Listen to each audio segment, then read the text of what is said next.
Nokia, एक समय की वो मोबाइल कंपनी जिसने पूरी दुनिया को मोबाइल फोन की क्रांति से रूबरू कराया।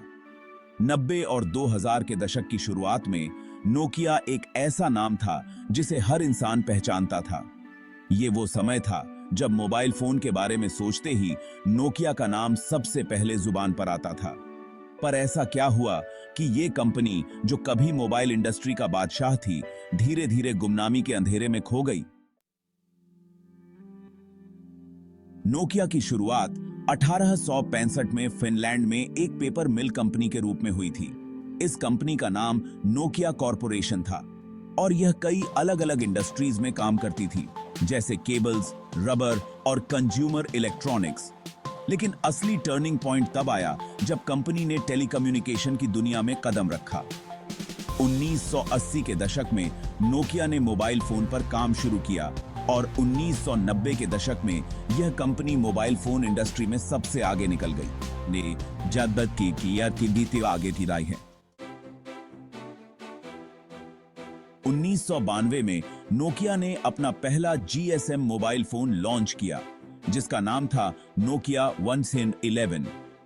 ये वो समय था जब मोबाइल फोन एक लग्जरी हुआ करता था, लेकिन नोकिया ने इसे आम लोगों तक पहुंचा दिया। कंपनी का सबसे यादगार मॉडल 1998 में आया, नोकिया 3310। यह फोन इतना मजबूत था कि इसे इंडिस्ट्रक्टिबल माना जाता था और इसकी बैटरी लाइफ भी शानदार थी। नोकिया के सस्ते और टिकाऊ फोन ने पूरी दुनिया में धूम मचा दी, खासकर भारत जैसे देशों में। 2000 के दशक की शुरुआत तक नोकिया मोबाइल फोन इंडस्ट्री की सबसे बड़ी कंपनी बन चुकी थी। 2007 में नोकिया का मार्केट शेयर 50% से भी ज्यादा था। उस वक्त के नोकिया फोन न सिर्फ मजबूत और टिकाऊ होते थे, बल्कि कंपनी की स्नेक गेम जैसी छोटी छोटी चीजों ने लोगों को जोड़कर रखा। नोकिया एक ऐसी ब्रांड बन गई थी जिसने हर वर्ग के लोगों को मोबाइल फोन उपलब्ध कराया। लेकिन फिर वो वक्त आया जब टेक्नोलॉजी तेजी से बदलने लगी। 2007 में एप्पल ने अपना पहला आईफोन लॉन्च किया। यह स्मार्टफोन एक टच स्क्रीन फोन था जिसमें इंटरनेट ब्राउजिंग, एप्स और कैमरा जैसी फीचर्स थे, जबकि नोकिया अभी भी अपने सिम्बियन ऑपरेटिंग सिस्टम पर फोकस कर रही थी, जो समय के साथ पुराना साबित हुआ। एप्पल और गूगल के एंड्रॉयड ऑपरेटिंग सिस्टम के आगे नोकिया का सिम्बियन सिस्टम टिक नहीं पाया। नोकिया की सबसे बड़ी गलती यही रही कि उसने स्मार्टफोन के बदलते ट्रेंड्स को समय पर नहीं पहचाना। जब आईफोन और एंड्रॉयड मार्केट में आ गए थे, तब भी नोकिया अपने पुराने फीचर्स फोन और सिम्बियन सिस्टम पर अड़ा रहा।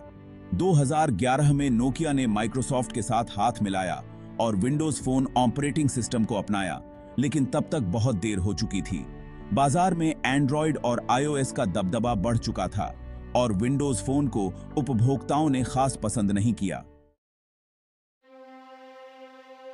इस बीच सैमसंग, एप्पल और अन्य कंपनियों ने स्मार्टफोन इंडस्ट्री पर कब्जा जमा लिया। नोकिया का मार्केट शेयर लगातार गिरता गया और 2014 में नोकिया ने अपना मोबाइल डिवीजन माइक्रोसॉफ्ट को बेच दिया। माइक्रोसॉफ्ट ने कोशिश की नोकिया ब्रांड को वापस लाने की, लेकिन वो सफल नहीं हो सका। आखिरकार 2016 में HMD ग्लोबल ने नोकिया का लाइसेंस लिया और कुछ एंड्रॉयड फोन लॉन्च किए, लेकिन नोकिया का पुराना जलवा कभी वापस नहीं आ पाया। नोकिया के पतन की सबसे बड़ी वजह यह थी कि उसने समय के साथ बदलती टेक्नोलॉजी को नहीं अपनाया। जहां एप्पल और गूगल ने स्मार्टफोन में इनोवेशन किया, वहीं नोकिया ने अपने पुराने सिस्टम पर ज्यादा भरोसा किया। यही वजह थी कि जो कंपनी कभी इंडस्ट्री की लीडर थी, वो धीरे धीरे बाजार से गायब हो गई। आज भी नोकिया का नाम सुनते ही लोगों को पुराने दौर की याद आ जाती है। वो दौर जब नोकिया के फोन लोगों की पहली पसंद थे, लेकिन टेक्नोलॉजी की दुनिया में टिके रहने के लिए इनोवेशन और बदलाव जरूरी है, और यही नोकिया के पतन की सबसे बड़ी वजह बनी। अब नोकिया स्मार्टफोन बाजार में अपनी खोई हुई जगह पाने की कोशिश कर रही है, लेकिन सवाल यह है, क्या नोकिया फिर से वो ऊंचाई छू पाएगी?